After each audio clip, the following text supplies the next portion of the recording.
Hello friends, मैं गौतम शर्मा आज आपको साइंस के बारे में पढ़ाऊंगा। विज्ञान क्या है?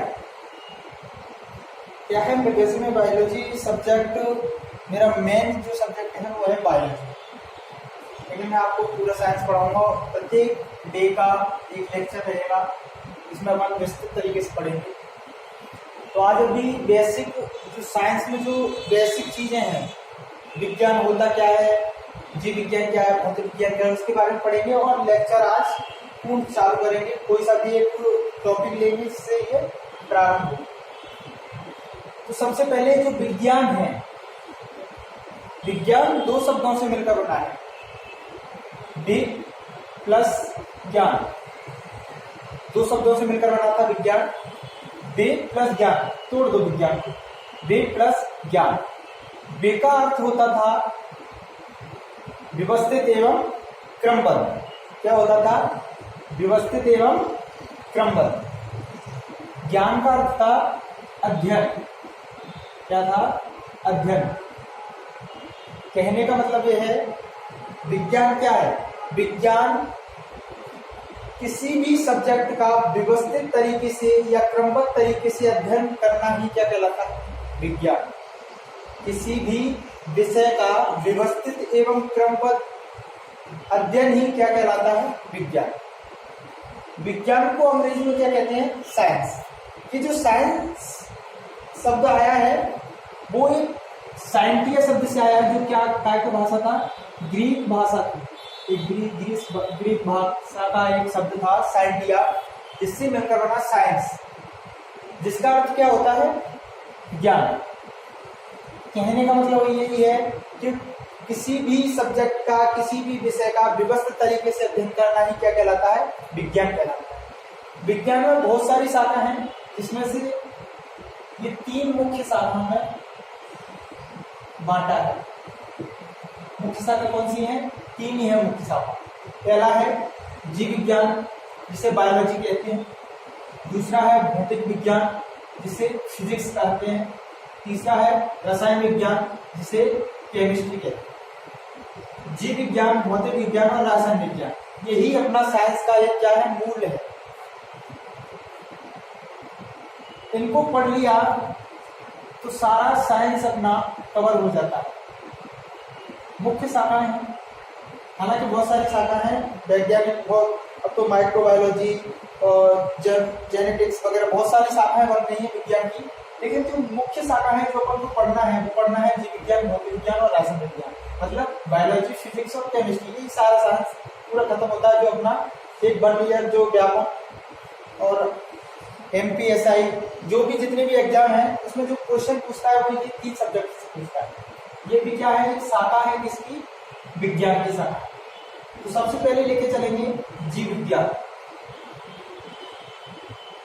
जीव विज्ञान, जीव विज्ञान को अंग्रेजी में क्या कहते हैं? बायोलॉजी। ये वो जो बायोलॉजी शब्द है, ये ग्रीक भाषा के जो शब्द थे, बायोस एंड लोगोस। किसके थे? ग्रीक भाषा के थे, बायोस एंड लोगोस। बायोस का अर्थ होता था जीव या जीवन, लोगोस का अर्थ होता था अध्ययन। जो ग्रीक भाषा थी बायोस एंड लोगोस, जिससे मिलकर बना क्या? बायोलॉजी। अब क्या होगा? विज्ञान की वह शाखा जिसमें जीवधारियों का अध्ययन किया जाता है, क्या कहलाता है? बायोलॉजी। क्या कहलाता है? बायोलॉजी। जीव विज्ञान की वह शाखा जिसमें, विज्ञान की वह शाखा जिसमें जीवधारियों का अध्ययन किया जाता है, क्या कहलाता है? बायोलॉजी। जो बायोलॉजी शब्द दिया 1802 में एक वैज्ञानिक आए थे, लेमार्क एवं ट्रेविरेनस। दो वैज्ञानिक थे, ये फ्रांस के थे, जो लेमार्क थे, और ट्रेविरेनस कहाँ के थे? जर्मनी के। दो वैज्ञानिक आए जिन्होंने जीव विज्ञान शब्द दे दिया, और कब दिया था? 1802 में। कई बार क्वेश्चन पूछा गया है कि जीव विज्ञान शब्द किसने दिया, तो लोग क्या लगा देते हैं? जनक लगा देते हैं। जो अपने अरस्तु जो जनक है ना बायोलॉजी के, उनको लगा दिया जाता है। तो ध्यान रखना कि जो जीव विज्ञान शब्द दिया है वो किसने दिया? लेमार्क एवं ट्रेविरेनस। जीव विज्ञान के जनक कौन कहलाए? अरस्तु। एरिस्टोटल को जीव विज्ञान का जनक कहा गया क्योंकि इनकी एक पुस्तक थी हिस्टोरिका एनिमेलियम। क्या थी? हिस्टोरिका एनिमेलियम, जिनमें इन्होंने 500 प्रकार के जीव जंतुओं का अध्ययन किया। ये 500 प्रकार के जीव जंतु थे जिनका इन्होंने अध्ययन किया, उनकी जाति, उनके नाम, सभी जो भी लिखा इन्होंने इस पुस्तक में लिखा। इसीलिए व्यापक योगदान था विज्ञान के क्षेत्र में, जीव विज्ञान के क्षेत्र में। तो इनको क्या कह दिया? इनका जीव विज्ञान का जनक कह दिया। आगे चलकर जीव विज्ञान 2 शाखाओं में विभाजित हो गया। कितनी शाखाओं में हो गया? 2 शाखाओं में विभाजित हो गया। 2 शाखाओं में विभाजित हुआ। एक था वनस्पति विज्ञान, दूसरा था अपना जंतु विज्ञान। वनस्पति विज्ञान मतलब बॉटनी, जंतु विज्ञान जूलॉजी।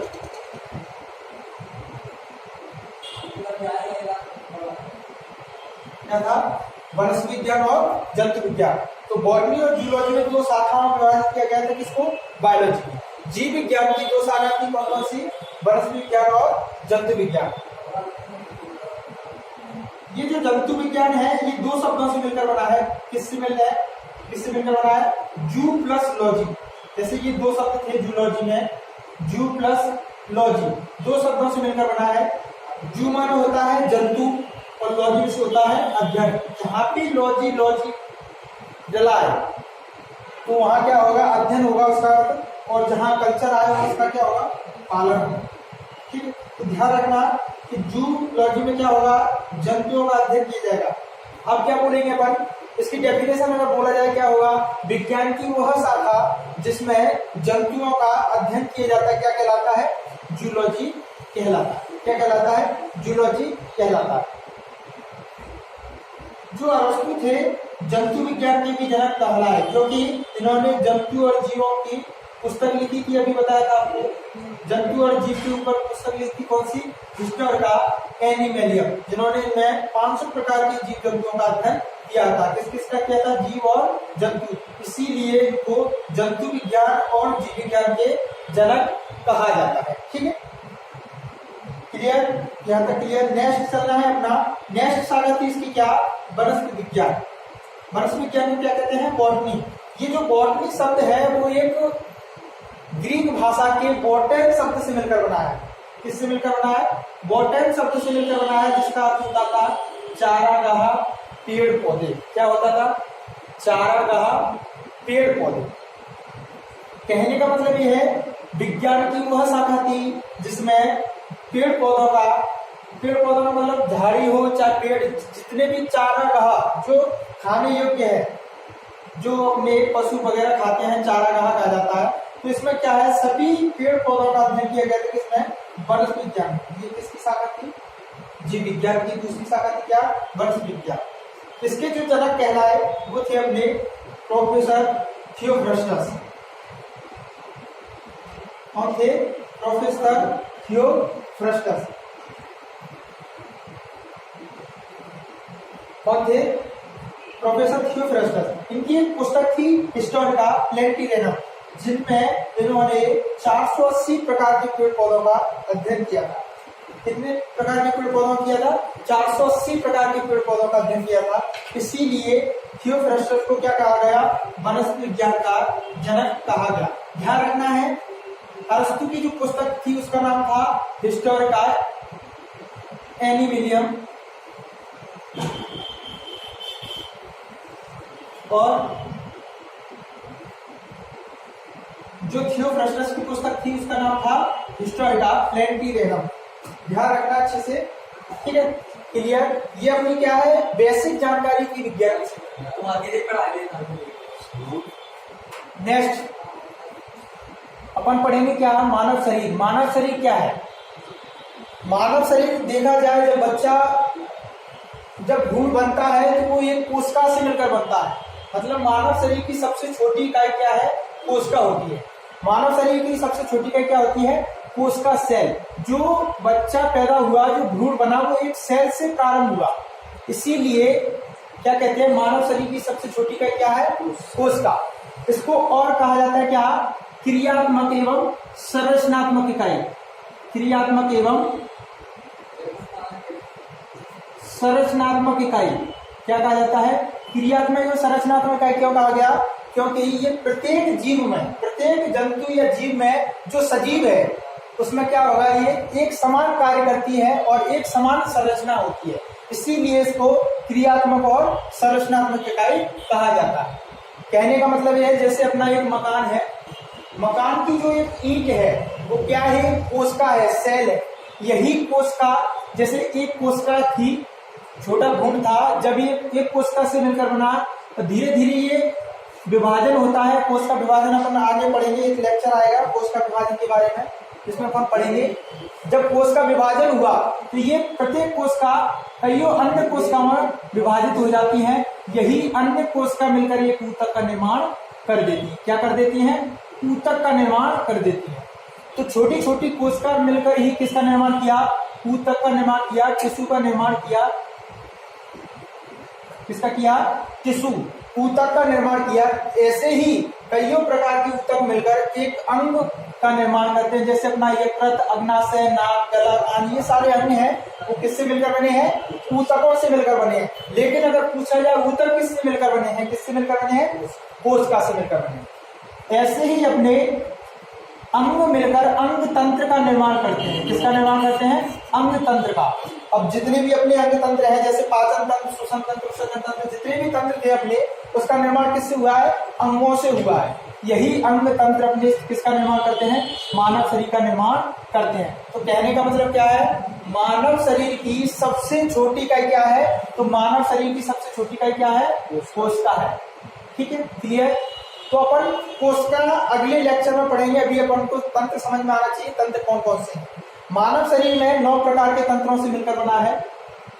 कई सारे हैं लेकिन मुख्य 9 हैं, जिसमें से अपना पहला है पाचन तंत्र, डाइजेस्टिव सिस्टम, दूसरा है श्वसन तंत्र, तीसरा है उत्सर्जन तंत्र, चौथा अपना परिसंचरण तंत्र, पांचवा है अंतःस्रावी तंत्र, छठवां है तंत्रिका तंत्र और सातवां है कंकाल तंत्र, आठवां है पेशीय तंत्र और नौवां है अपना जनन तंत्र। कहने का मतलब यह है कि ये सारा तंत्र अपन ने पढ़ लिया, बायोलॉजी खत्म। बचेगा क्या, रोग और जितने भी अपनी प्रोटीन वसा कार्बोहाइड्रेट जो भोजन में आते हैं, तो ये सारी चीजें अपनी बचेंगी। ये अपनी बायोलॉजी का एक चैप्टर खत्म हो जाता है। उसके बाद जो शाखा चलती है अपनी वनस्पति विज्ञान और जंतु विज्ञान, 2 शाखाओं में 12 था, तो ये शाखा पढ़ेगी। लेकिन जो जीव विज्ञान अगर कहलाए कि बायोलॉजी क्या है, तो बायोलॉजी ये है सारी। पाचन तंत्र में होता क्या है, जो अपना खाते हैं उसको पचाने की क्रिया कहाँ होगी, पाचन तंत्र में होगी। और इसमें अपना जो ऊर्जा के लिए जो पाचन करेंगे वो कहाँ होगा, पाचन तंत्र में। श्वसन तंत्र को लेकर चले, यहाँ क्या होगा, जो अपन बाहर से गैसों का आदान प्रदान करेंगे, गैस अपने शरीर में भेजेंगे और वो अपने कार्यों को सक्रिय करेगा। कहाँ करेगा, वो श्वसन तंत्र में। तो श्वसन तंत्र में होगा क्या, इसमें रेस्पिरेटरी सिस्टम है, इसमें क्या होगा, ये गैसों का आदान प्रदान करेगा। और प्रत्येक शरीर में गैसों का आदान प्रदान कौन करता है, अपना फेफड़ा। फेफड़ा अपना मानव शरीर का क्या है, मुख्य श्वसनीय अंग है फेफड़े।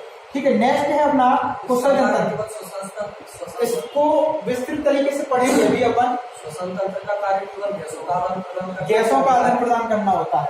अगला अपन पढ़ेंगे, आगे पढ़ेंगे अपन उत्सर्जन तंत्र। क्या वो पाचन तंत्र में आता है। पाचन तंत्र में तो आता है, पर श्वसन तंत्र के कार्य श्वसन तंत्र केवल क्या करता है, श्वसन तंत्र में केवल गैसों का जो आदान प्रदान होता है, मतलब जो ऑक्सीजन लिया, अपन विस्तृत तरीके से पढ़ेंगे। ऑक्सीजन लेंगे तो जो भोजन टूटता है उसकी क्रिया के लिए कौन जरूरी है, ऑक्सीजन। तो ऑक्सीजन केवल वो नहीं है तोड़ने का कारण, जो तोड़ता है वो अपना पाचन तंत्र पढ़ेंगे। तोड़ता कौन है, एंजाइम तोड़ते हैं। ये तो इस क्रिया को करवाने के लिए जो ऑक्सीजन की जरूरत पड़ती है उसका आदान प्रदान करता है, कौन, श्वसन तंत्र में आता है। ठीक, क्लियर। नेक्स्ट अपन पढ़ेंगे उत्सर्जन तंत्र। इसमें जो अपने शरीर में अपशिष्ट पदार्थ हैं उनको बाहर निकालने, जो अपने शरीर के लिए हानिकारक पदार्थ हैं, जैसे उत्सर्जन तंत्र में आता है मूत्र, यूरिया वगैरह, यूरिक अम्ल वगैरह, ये सारे उत्सर्जन तंत्र हैं, उत्सर्जी पदार्थ हैं जो अपना बाहर निकालेंगे, किसमें, उत्सर्जन तंत्र। नेक्स्ट आता है परिसंचरण तंत्र। ये एक तंत्र है जिसमें रक्त परिसंचरण तंत्र कहा जाता है, ब्लड सर्कुलेटरी सिस्टम। इसमें अपने सारे रक्त ब्लड कैसे कार्य करता है अपने शरीर में, कौन सा ब्लड ग्रुप है, ये सारे RH फैक्टर RH कारक किसमें पढ़ेंगे, परिसंचरण तंत्र। नेक्स्ट आता है अंतःस्रावी तंत्र। ये जो अपन पाचन तंत्र श्वसन तंत्र जितने भी पढ़ेंगे उसमें क्या होगा, बाह्यस्रावी ग्रंथियां आएंगी, जितनी भी बाह्यस्रावी जो एंजाइम स्रावित करती हैं बाह्यस्रावी ग्रंथि कहलाती हैं। और जो अपन अंतःस्रावी तंत्र पढ़ेंगे इसमें अपनी आएंगी पीयूष ग्रंथि, पिट्यूटरी ग्रंथि, थायराइड ग्रंथि, थाइमस ग्रंथि, ये सब क्या है अपनी अंतःस्रावी ग्रंथि है जिनसे क्या निकलेंगे, हार्मोन्स निकलेंगे। अपन ये विस्तृत तरीके से आगे पढ़ेंगे सभी ग्रंथियों को, तो वो अंतःस्रावी तंत्र में आता है। नेक्स्ट आता है तंत्रिका तंत्र। तंत्रिका तंत्र मतलब ये एक अपना नर्व सिस्टम है जो अपने सारे शरीर की जितनी भी संवेदनाओं को भेजने का कार्य करेगा, और जो अपना मस्तिष्क है और जितने भी अपनी मस्तिष्क की कार्य विधियां हैं सब किसमें आएंगी, तंत्रिका तंत्र। नेक्स्ट आता है कंकाल तंत्र। कंकाल तंत्र स्केलेटरी सिस्टम जो अपनी क्या है, हड्डियों का विशेष है। इसमें 206 हड्डियों के नाम पढ़ेंगे, याद करेंगे और सभी हड्डियों को विस्तृत तरीके से पढ़ेंगे कौन सी हड्डी कहाँ पाई जाती है। 206 मानव शरीर में कुल हड्डियों की संख्या 206 होती है, जिसमें से अपन सारी पढ़ेंगे, फ्रंटल, पैराइटल, ऑक्सीपिटल, टेम्पोरल, जितनी भी अपनी हड्डी है उनका सभी विस्तृत तरीके से वर्णन पढ़ेंगे, कहाँ पड़ती है कहाँ आती है। नेक्स्ट आता है पेशीय तंत्र। नेक्स्ट आता है बच्चों में अपनी आएंगे कंकाल तंत्र में जो बच्चों में कितनी है, 300 होती है, ठीक है, हाँ 300 होती है बच्चों में, ये अपन पढ़ेंगे कंकाल तंत्र। नेक्स्ट आता है पेशी तंत्र। पेशी तंत्र क्या है, 339 पेशियां हैं जो अपनी पढ़ना है, ठीक है। जितनी भी पेशियां हैं उसमें बैंड वगैरह जो भी अपने लिगामेंट और टेंडन जो अपने कार्य करते हैं सारी क्रियाएं इसमें पेशी तंत्र में आती। तीसरा आता है जनन तंत्र। ये जनन तंत्र अपना ये अपनी जब फर्टिलाइजेशन, जब भ्रूण पैदा होता है, जो जितनी भी फर्टिलाइजेशन क्रिया सारी क्रियाएं जो कहाँ होंगी, जनन तंत्र में होंगी। अभी अपन पढ़ना है क्या, पाचन तंत्र, ठीक है, क्लियर। पाचन तंत्र होता क्या है समझो पहले, पाचन तंत्र होता क्या है, किसे कहते हैं पाचन। वैसे ये एक पोषण, जो पोषण अपना होता है, जो अपन खाना खाते हैं वो पोषण होता है, उसी का एक भाग है क्या, पाचन तंत्र। पोषण 5 प्रकारों से प्रारंभ होता है। पहला है अपना अंतःग्रहण,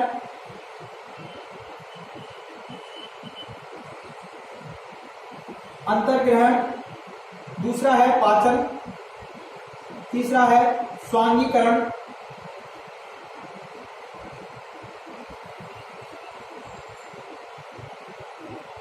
अंतःग्रहण, पाचन, स्वांगीकरण, सॉरी यहाँ अवशोषण और स्वांगीकरण, अवशोषण, स्वांगीकरण, पांचवा है अपना मल त्याग। ये 5 क्रियाओं में संपन्न हो जाता है क्या, पाचन तंत्र। अंतःग्रहण किसे कहते हैं, पाचन, और अवशोषण, स्वांगीकरण, मल त्याग, ये 5 क्या थे इसके भाग थे। 5 चरणों में ये पूर्ण होता है क्या, पाचन तंत्र। इसमें से जो अंतःग्रहण है, जो अपन मुख से जो भोजन प्रारंभ करते हैं, तो अंतःग्रहण मतलब मुख में जब जैसे भोजन पहुंचता है तो भोजन का जो अंतःग्रहण करना मतलब अंदर जाना क्या कहलाता है, अंतःग्रहण कहलाता है। और ये अंदर जाके जब इसमें ये पाचन क्रिया प्रारंभ हो जाती है, तो ये पाचन क्रिया में जो कार्य करेंगे अपने जो भी एंजाइम इसको पचाने का कार्य करेंगे वो क्या है, पाचन कहलाता है। उसके बाद पाचन होने के बाद जब पच गया भोजन, उसका अवशोषण होगा कहाँ, छोटी आंत बड़ी आंत में, इनके लिए क्या है अवशोषण कर दिया जाएगा वहां, तो उसको क्या कहते हैं, भोजन का अवशोषण या अवशोषण। स्वांगीकरण क्या है, जितने भी पच गया भोजन, अवशोषण हो गया, अब वो प्रत्येक अंग तक, प्रत्येक अपने कोशिका तक जहां जरूरत है उसको, कहीं ऐसा हो जाता है कि हड्डियां टूट जाती हैं तो वहां अपना प्रोटीन की जरूरत पड़ती है, तो वहां स्वांगीकरण किसका होगा, वो जो भोजन था लिया किसमें था आपने, एमिनो अम्ल वगैरह वसावन लिया था, लेकिन वो वहां पहुंच के क्या प्रोटीन में स्वांगीकरण होगा। तो स्वांगीकरण मतलब जो निर्माण करेगा अंदर जाके, उसका बाद है मल त्याग। अब जो बच गया भोजन, उसके बाद जो अवशिष्ट पदार्थ बचा, बिना पचा हुआ भोजन जो पच नहीं पाया, उसको शरीर से बाहर निकालना क्या कहलाता है, मल त्याग। ठीक है, क्लियर। अभी अपन को पढ़ना है पाचन तंत्र। पाचन तंत्र अपना 2 भागों में पूर्ण होता है। एक तो होता है अपना आहार नाल, दूसरी होती है अपनी पाचन ग्रंथियां। इसमें जो सहायक है कौन कौन है, पहला आहार नाल, एलिमेंट्री कैनाल, और दूसरी अपनी पाचन ग्रंथियां। इसमें जो भाग कार्य करते हैं कौन कौन से, पाचन ग्रंथियां और आहार नाल। आहार नाल क्या है, आहार नाल अपनी जो मुख से प्रारंभ होकर गुदाद्वार तक जो नली है, अभी मैंने डायग्राम बनाया है आपको कि जहां से मुख से प्रारंभ हुआ भोजन, और ये आहार नाल क्या है, जैसे यहाँ से आया भोजन और ये छोटी आंत बड़ी आंत से होता हुआ मल द्वार द्वारा बाहर कर दिया जाता है, ये क्या है? सब आहार नाल है। ये अपनी मानव शरीर की 9 सेंटीमीटर लंबी या मीटर लंबी क्या होती है? आहार नाल होती है। आहार नाल में जो भाग है अपने कौन कौन से पढ़ना है? मुख के बाद ग्रसनी के बाद आमाशय में भोजन पहुंचता है।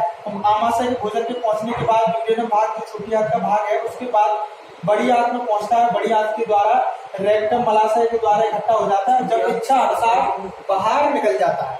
ठीक है, क्लियर? अभी जो पढ़ना है पाचन होता क्या है, ये सारे अंग अपन पढ़ लिए। पाचन तंत्र में पाचन ग्रंथियां कौन सी थी? यकृत, आमाशय और अग्नाशय। ये क्या है? ये पाचन ग्रंथियां जिसमें सहायक है, ये पाचन में सहायक होती है। ठीक है, क्लियर? अभी पाचन समझना, पाचन होता क्या है?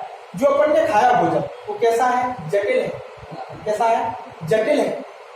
जटिल है, उसको तोड़ने के कार्य करेंगे और उसको पचाने योग्य मतलब अपनी ऊर्जा प्राप्त करने योग्य बनाने के लिए कौन करेगा? जिम्मेदार कौन है? एंजाइम्स।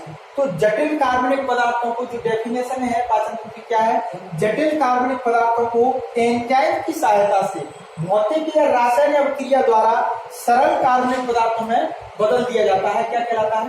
पाचन तंत्र। कहने का मतलब यह है कि जो अपने भोजन खाया, प्रोटीन, वसा, कार्बोहाइड्रेट, क्या है? जटिल कार्बनिक पदार्थ। प्रोटीन, वसा और कार्बोहाइड्रेट। विटामिन क्यों नहीं मिल रहा? क्योंकि वो पहले से ही सरल है, उसके लिए अपन को पचाने की कोई जरूरत नहीं होती। लेकिन जो अपना पढ़ते हैं प्रोटीन, वसा, कार्बोहाइड्रेट क्या है? जटिल है। कैसी है? जटिल। प्रोटीन, वसा, कार्बोहाइड्रेट कैसी है? ये जटिल है। इनको एंजाइम तोड़ेंगे, इनको सरल बनाएंगे। तोड़ेंगे क्यों? क्योंकि इन्हें उस फॉर्म में लाना है जिससे ये निर्माण हुआ है। जैसे प्रोटीन का निर्माण किससे होता है? एमिनो अम्लों से होता है। तो एमिनो अम्ल किससे मिलकर बने? प्रोटीनों से। लेकिन अपने जो ऊर्जा प्राप्त करेंगे किससे करेंगे? एमिनो अम्लों से। वो क्या है? सरल कार्बनिक पदार्थ। जैसे प्रोटीन एंजाइम तोड़ेंगे और किस में तोड़ेंगे? एमिनो अम्लों में तोड़ेंगे। किसमें तोड़ेंगे? अमीनो अम्लों में तोड़ देंगे। जो मानव शरीर में 20 प्रकार के अमीनो अम्ल पाए जाते हैं, जिसमें से 10 स्थायी होते हैं, 10 अपना निर्माण करता है। नेक्स्ट आता है वसा। जो वसा भी टूटेगी एंजाइम की सहायता से। किसमें टूटेगी? बसीय अम्ल एवं ग्लिसरॉल में टूटती है। कौन टूटती है? वसा। वसा किसमें टूटती है? बसीय अम्ल एवं ग्लिसरॉल में। तीसरा है कार्बोहाइड्रेट। जो कार्बोहाइड्रेट है वो टूटता है अपना ग्लूकोज। किसमें टूटता है? ग्लूकोज। ये सब है क्या है? सरल कार्बनिक पदार्थ है। मतलब इनकी जब इसका निर्माण हुआ कार्बोहाइड्रेट किससे हुआ? ग्लूकोज से। ग्लूकोज क्या है? कार्बोहाइड्रेट। जिससे इसका निर्माण हुआ उस फॉर्म में तोड़ना ही क्या कहलाता है? पाचन तंत्र। और पाचन तंत्र में जो अपने एंजाइम कार्य करेंगे वो इसको किसमें तोड़ेंगे? सरल कार्बनिक पदार्थ। ये सब सरल है, इनसे अपन